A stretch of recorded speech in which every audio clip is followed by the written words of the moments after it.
मोठी बातमी आहे। मायक्रोसॉफ्ट बिघाडाचा आता भारतीय शेअर मार्केटवरती सुद्धा परिणाम जाणवताना दिसतोय। कारण काही ऑनलाइन ब्रोकरेज हाऊसवरती सुद्धा प्रभाव झालेला आहे आणि ट्रेडिंग करण्यामध्ये सुद्धा समस्या येते आहे। नुवामा, 5 पैसा, IIFL सिक्युरिटीज यासह काही सर्व्हिसेसवरती आता या सगळ्याचा परिणाम जाणवतोय। तर आपण बघतोय काही ऑनलाइन ब्रोकरेज हाऊसवरती प्रभाव झालेला आहे आणि ट्रेडिंग करण्यामध्ये समस्या येताना दिसतात। आणि याविषयी जाऊयात, आमच्या प्रतिनिधी भारती सहस्त्रबुद्धे आपल्या सोबत आहेत। भारती, एक मोठा परिणाम आता हळूहळू जाणवताना दिसतोय आणि त्यापैकीच एक म्हणजे शेअर मार्केटवरती हा मोठा परिणाम।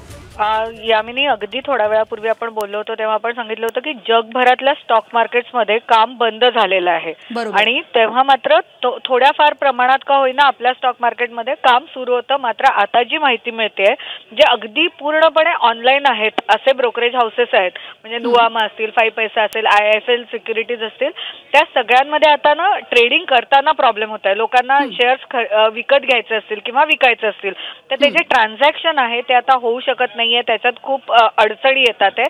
त्यामुळे आता हा जो मोठा प्रॉब्लेम जगभरात आहे त्या प्रॉब्लेमचा परिणाम आपल्या शेअर मार्केटवरही व्हायला सुरुवात झाली आहे। मात्र एक मोठी अपडेट मला आत्ता द्यायची आहे, ती अशी आहे की भारताचे जे IT मिनिस्टर आहेत अश्विनी वैष्णव, ते आता मायक्रोसॉफ्टच्या अधिकाऱ्यांच्या संपर्कात आहेत। ते वेळोवेळी त्यांच्याशी संपर्क साधून माहिती घेतात आहे आणि रिअल टाइम जे कन्फर्मेशन्स आहेत, इन्फॉर्मेशन्स आहेत त्या दोन्ही घेतल्या जातात आहेत भारताच्या दृष्टीने ज्या महत्त्वाच्या आहेत त्या दृष्टीने।